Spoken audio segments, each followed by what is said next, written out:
ሞት መስዋዕትነት በሰሜን እዝ አልተጀመረም። ከዛ በፊት ማአት ሞቶች መስዋዕትነቶች ነበሩ። አገር በመከላከል አገር ለማቆየት የተከፈሉ መስዋዕትነቶች አሉ። ከሰሜን እዝ በኋላም መስዋዕትነት አለ። እየተከፈለ ነው፣ ዛሬም እየተከፈለ ነው። የሰሜን እዝ መስዋዕትነት ወይም ዝክር ልዩ የሚያደርገው በኢትዮጵያ ታሪክ ለመጀመሪያ የሆነ ነገር ስለሆነ ነው። ለመጀመሪያ ጊዜ በኢትዮጵያ ታሪክ ምናልባትም በዓለም ታሪክ መቼም አንረሳው፣ ሁልጊዜ የምናስታውሰው የምናከብረው ደግሞ እንዳይደገም ነው።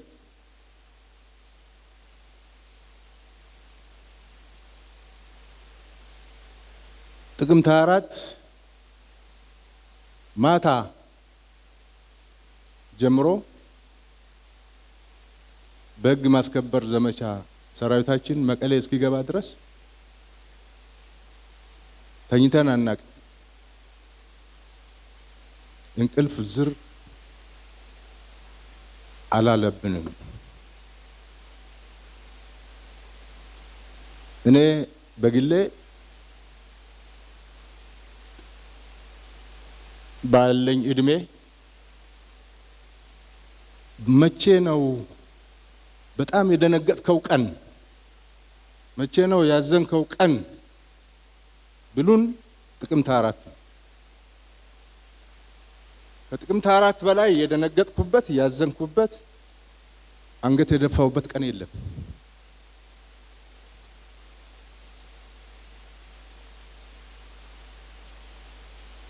በጣም ልዩ ቀን ነው የምናከብረው። ለዛ ነው ደግሞ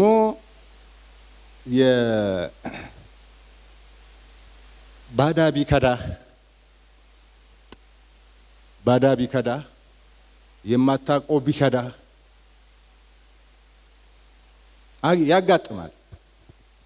ያጋጥማል ትላለህ።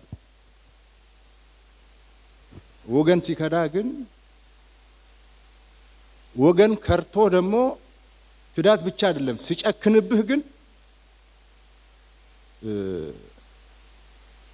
በጣም ሰባሪ ነው። አእምሮ ሰባሪ ነው። ልብ ሰባሪ ነው።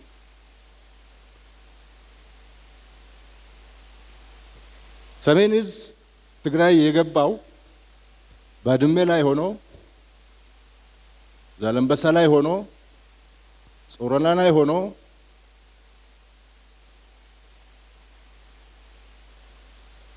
የትግራይ ህዝብ ከሻዕቢያ ለመከላከል ነው። የትግራይ ህዝብ ሊጠብቅ ነው። ምንም ሌላ ስራ የለውም። እዛ ሻዕቢያ የትግራይ ህዝብ እንዳያበሳብስ፣ ሻዕቢያ የትግራይ ህዝብ ሞራል እንዳይነካ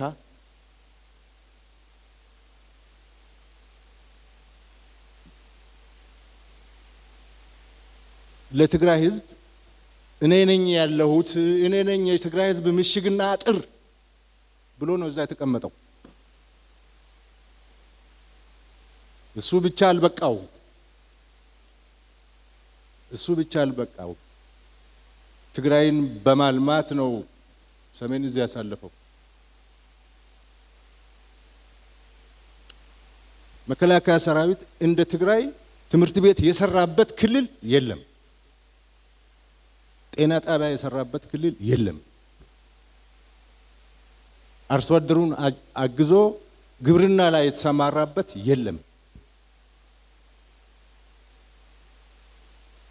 እጅ አጠር ወላጆች ልጆችን ሰብስቦ ያስተማረበት ክልል የለም።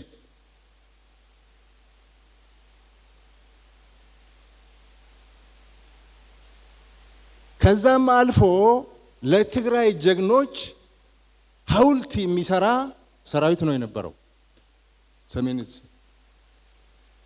ሐውልት ሽሬ ላይ የቆመውን የሃየሎም ሐውልት የሰራው መከላከያ ሰራዊት ነው። እኔና አበባው ነበርን እዛ። አበባው የማዕከላዊ ዕዝ አዛዥ ሆኖ እኔ የሱ ምክትል ሆኜ ሽሬ ላይ ሄድኳርተር ነበረን። እዛ ሆነን ተመካክረን ሰራዊት አስተባብረን ሃየሎም የመሰለ ጀግና ብለን ገንዘብ አዋጥተን አዲስ አበባ ላይ ከተሰሩ ሐውልቶች የሚወዳደር ሐውልት ነው የሰራነው። የትግራይ ህዝብ ጀግናም የሚያከብር የነበረ ሰራዊት ነው።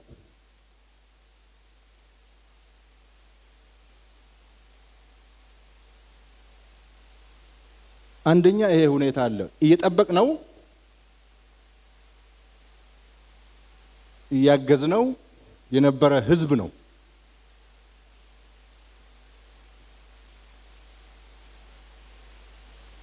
እንግዲህ ከዚህ ህዝብ ውስጥ የወጣ በጣም ጥቂት ጉጅሌ በክህደት ይህንን ባለውለታ ሰራዊት የመታበት ቀን ስለሆነ በጣም ያማል።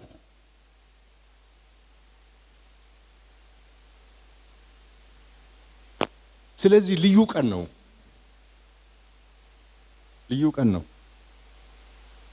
ዚያድ ባሬ የወረረን ጊዜ ዚያድ ባሬ ካደን ብለን የሰማዕታት ቀን አናከብርም።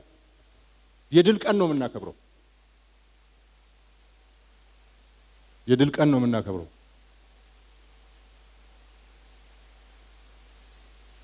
አድዋ ዘምተን አድዋን ነጻ አድርገን የድል ቀን ነው የምናከብረው።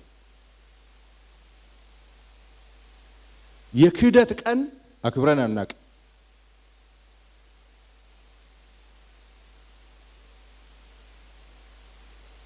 ብዙ የካዱን ባዕዳን አሉ፣ አናከብርም። ወገን፣ ዜጋ፣ ወዳጅ ሲከዳህ ግን ከርቶ ደግሞ ምቹ ሁኔታ ጠብቆ አድብቶ ሲያርድህ ግን መከበር ያለበት ቀን ነው። ለዚህ ነው የምናከብረው። ፊልም የሚሰራው በየዓመቱ እንደዚህ የምናስታውሰው እንዳይደገም ነው። በኢትዮጵያ ውስጥ ቆሻሻ ታሪክ ስለሆነ፣ ጥቁር ታሪክ ስለሆነ ብታምኑም ባታምኑም ይሄ ታሪክ በኢትዮጵያ ሕዝቦች ታሪክ ውስጥ የማይጠፋ የሚመዘገብ አሳፋሪ ታሪክ ነው።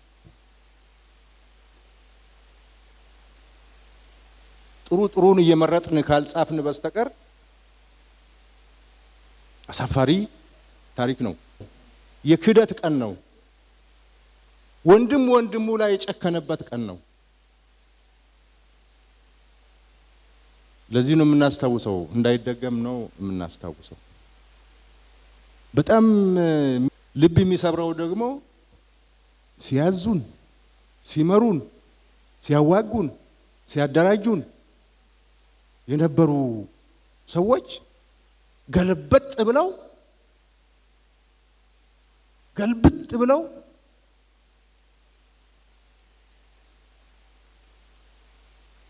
በአንድ ፕሪፈሪ ቦታ ተሰብስበው ተደራጅተው ተቀናጅተው ዶልተው ሸር የሚባል ሴራ የሚባል ሁሉ ጠብጥበው ያንን ራሳቸውን ሲጠብቅና ሲከላከል የነበረውን ሰራዊት መምታታቸው በጣም ያማል።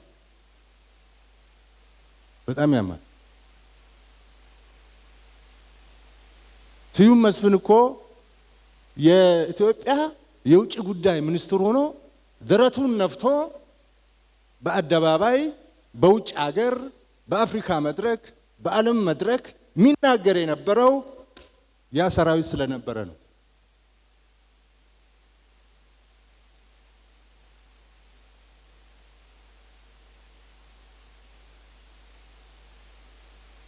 አስከበረናቸዋል፣ ጠብቀናቸዋል። ሻዕቢያ ወረራ መጥቶ ሻዕቢያን አሸንፈን ከውድቀት ከሽንፈት አድነናቸዋል። እነሱ ናቸው ሲመሩን ሲያስተዳድሩን የነበሩ። የእነሱን ትእዛዝ ተቀበለን ነበረ ስንሰራ የነበረ። ሰሜን እዝ የእነሱ ግርማ ሞገስ ነው የነበረ። በአንድ ጊዜ እንደዚህ አድርገ የኢትዮጵያን ሕዝብ መክዳት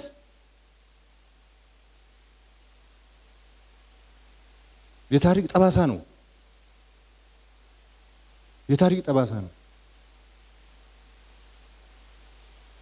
ከ4 ኪሎ በረህ መቀሌ ሄደህ ሴራ ሰርተህ ዶልተህ ሕዝብ አደናግረህ በዘረኝነት ቀስቅሰህ ሰራዊቱን አፍርሰህ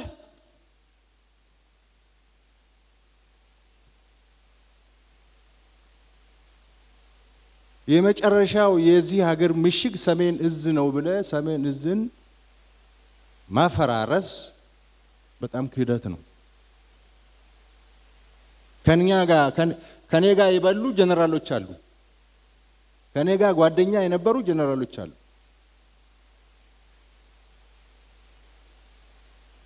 በክፉ ቀን ስንረዳዳ የነበሩ ጓደኞች አሉ። ኢትዮጵያን ለመጠበቅ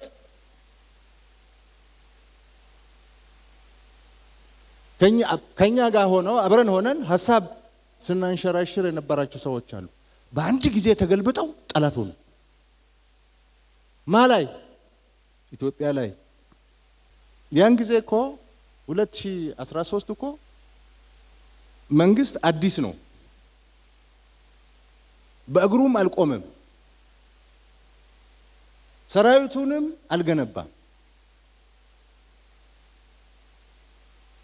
አልገነባም።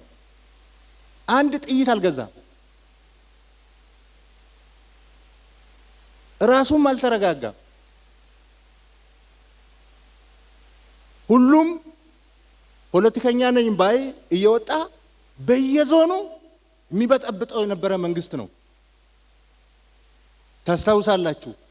ሻሸመኔ ሲቃጠል፣ አጫሉ ሲሞት፣ የቡራዩ የአብዲ ኢሌ የሲዳማና ወላይታ ግጭት፣ የአክቲቪስቶች በየጊዜው የሚፈጥሩት ረብሻ እዛ ውስጥ ነው የነበረው። ያ መንግስት ይሄንን ትቶ ህወሓት ላይ ጦርነት ከፍታለሁ ብሎ ሊያስብ አይችልም። እንደዚህ አይነት ታሪክ የለም። ጦርነት ተዘጋጅተህ ነው እንጂ ሳትዘጋጅ፣ ጦርነት መቀመጫህን አስተካክለህ ነው እንጂ መቀመጫ ሳይስተካከል አታውጅም። የጎደለንን ትጥቅ ሰሜን እዝን በመምታት ካሟላን ማንም አያቆመንም ብሎ ጦርነት የጀመሩ እነሱ ናቸው። ይሄ አዲስ የመጣው መንግስት በአንድ ጊዜ እንጠራርገዋለን ብለው ሪፖርት አድርገዋል። ነጮች ይቅርባችሁ አትችሏቸውም ብለውናል። ይቅርባችሁ አትችሏቸውም። 250 ሺህ ሰው አዘጋጅተዋል። ድሮም ደርግ አሸንፈዋል። እነዚህ አይቻሉም፣ እጅ ስጡ ነው ያሉን ፈረንጆች። እጅ መስጠትማ የወላጆቻችን አይደለም። እጅ ከመስጠት አንድ ቀን ማደር የለንም ብንም መሞት አለብን ብለን ነው ወደ ውጊያ የገባ ነው። እንትና የተናገረው ትክክል ነው። እዚህ ማን ነው ስሙ? ሴኩቱሬ ሀቅ ነው የተናገረው። ያን ጊዜ መላው ህወሓት አጨብጭቧል። በኋላ ሴኩቱሬ ከሞተ በኋላ ጦርነቱን እናንተ ናችሁ የጀመራችሁት የሚል የዲፕሎማሲ ጫና ሲመጣ ሴኩቱሬንም ካዱት። ተናገር ብለው ያስወጡት ግን እነሱ ናቸው። እነሱ ቃል አቀባይ ነበር። ያኔ እንቅልፍ መተኛት የጀመርነው ሰራዊታችን መቀሌ ሲገባ ነው። አንድ መደባለቅ የሌለበት ነገር ስለዚህ ክህደትና አስነዋሪ ታሪክ ስናወራ እያወራን ያለነው ስለ ህወሓት ነው፣ ስለ ትግራይ ህዝብ አይደለም።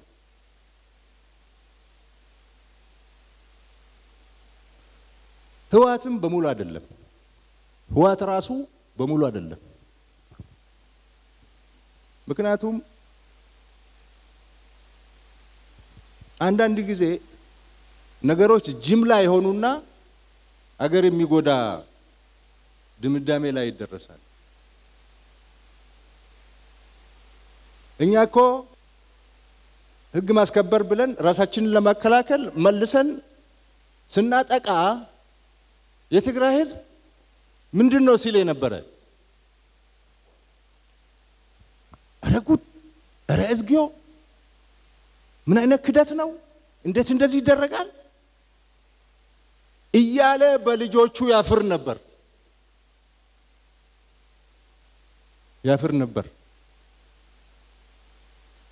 እኛ ተመልሰን ስንገባ አጨብጭቦ ነው ሲቀበል ነበር። እንደ ተበደልን ያውቃል። ህወሓት በሰራው አፍሯል፣ አንገቱ ደፍቷል። ይገርማቸዋል። መቀሌ እስክንገባ ድረስ አንድ ትንኮሳ አልነበረው። የትግራይ ህዝብ ጦርነቱን አይቀበለውም። የሰሜን ህዝብ እዝን ክደት አይቀበለውም። እና ይሄ መካድ የለመደ የአንድ ካዲ ጉጅሌ ስራ ነው አድርገን ነው መውሰድ ያለብን። ያ ጉጅሌ ደግሞ ከጀመረ 50 ዓመቱ ነው። ከጀመረ 50 ዓመቱ ነው።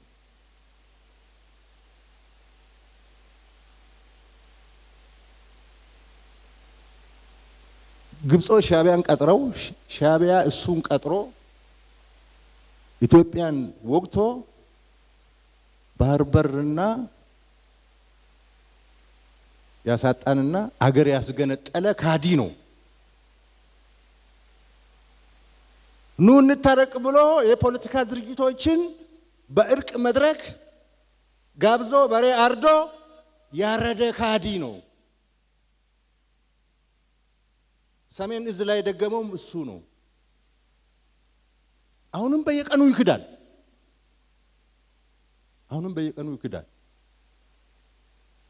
የሆነ ኢትዮጵያ ውስጥ የተፈጠረ የክደት መንፈስ፣ የክደት ኃይል ነው። ይሄ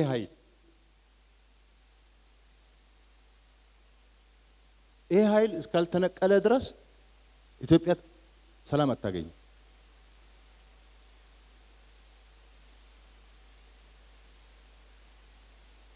የኢትዮጵያ ህዝብ፣ የኢትዮጵያ መከላከያ ሰራዊት፣ የኢትዮጵያ መንግስት ክህደት አያውቅም።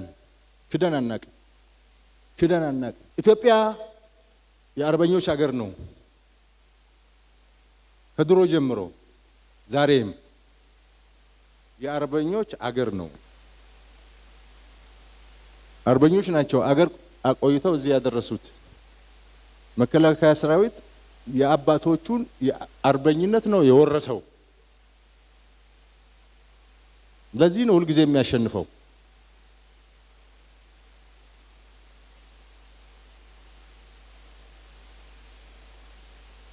የአርበኞች አገር ነው ስንል ገዢ ባህሪው ማለታችን ነው እንጂ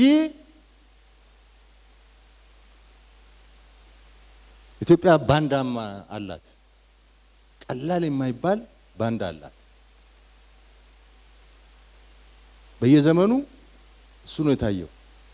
ጣሊያን ሲመጣ እሱ ነው የታየው።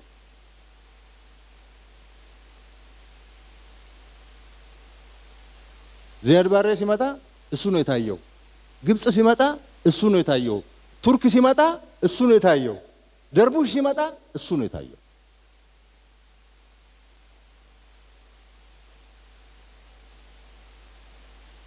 ያን ጊዜ መገናኛ ብዙሃን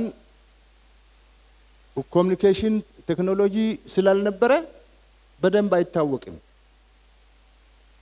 አሁን ግን የግሎባላይዜሽን ዘመን ስለሆነ የሚደበቅ ነገር የለም። ስለሌለ ሲደበቅ የነበረ ባንዳ በገሃድ ወጣ።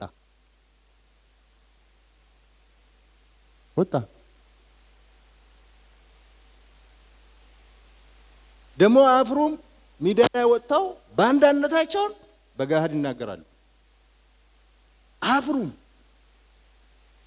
እንዴት በጨው ፊታቸው አይናቸው የታጠቡ ናቸው ይናገራሉ። ባንዳነታቸው ወጥተው ይናገራሉ። ስለዚህ የሰሜን እዝ ጥቃት የባንዳ ስራ ነው፣ የክደት ስራ ነው፣ የታሪክ ጠባሳ ነው።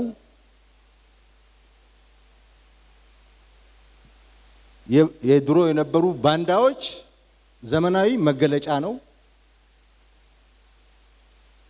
እንደዛ አድርገን እንውሰደው። ከህዝብ ጋር የሚገናኝ ነገር የለም። ብዙ ሰው ከትግራይም ከራሱ ከህዋትም ብዙ ሰው ነገሩ የገባው በኋላ ነው። ቆላ ተንቤን ከገቡ በኋላ መረጃ የሚሰጠን የነበረ የትግራይ ህዝብ ነው። በኋላ ነው ፖለቲካው ሲበላሽ ነገሩ ተበላሸው። ፖለቲካው ሲበላሽ ማለት ዲፕሎማሲው ተበላሸ፣ ጊዜያዊ አስተዳደሩ ተበላሸ። ከዛ በኋላ ነው ብዙ ሰው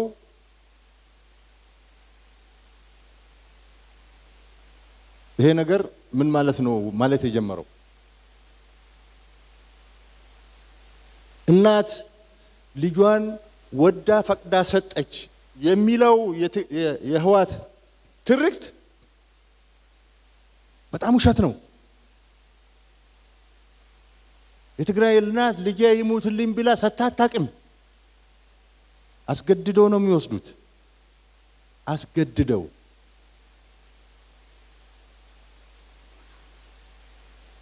አወዳድረው አንቺ የጀግና እናት፣ አንቺ የፈሪ እናት እያሉ ወጣቱን ቀሚስ ነው የምትመርጠው ወይ ሱሪ እያሉ እያሸማቀቁ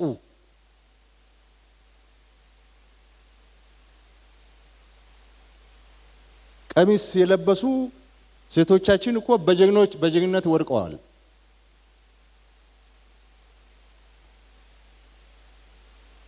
እንደዚህ ነው ቅስቀሳቸው። እንዲህ አድርገው ነው የወሰዱት። እንዲህ አድርገው ነው ያስለቀሱት።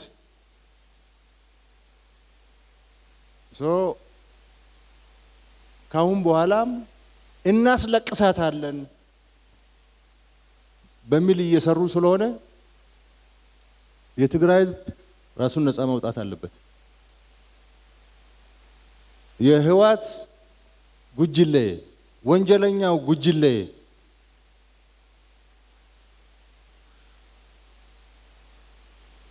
የትግራይን ህዝብ እጣ ፈንታ መወሰን የለበት። ትግል የጀመራችሁ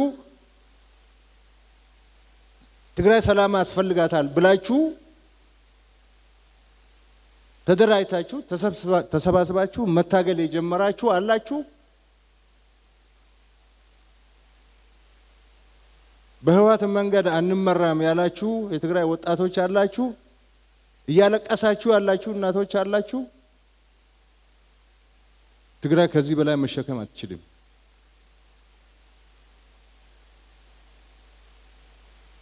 ምንም ብንታገስ ከተጠቃን እንደ ዳግማዊ ሰሜን እዝ ከሆነ መከላከላችን አይቀርም።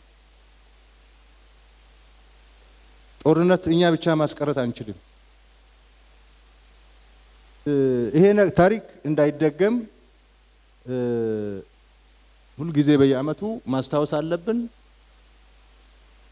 ለሰራዊታችን ግንባታ መጠቀም አለብን።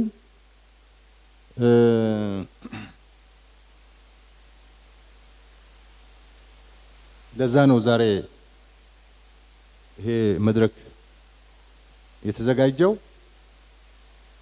በተቻለ መጠን አገራችን የሰላም የልማት አገር እንዲሆን እንፈልጋለን። እኛ ጥያቄያችን አሁን አድጓል።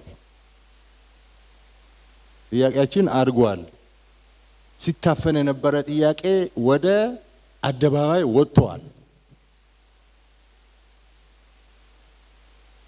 እያለማን ነው። ሰላም ለመምጣት መከላከያ ሰራዊት እየታገለ ነው። ሰላም መምጣቱ አይቀርም። አገር መልማቱ አይቀርም። ህዳሴም ተገድቧል። የቀረን ጥያቄ አለ። የቀረን ጥያቄ ደግሞ እናሳካዋለን።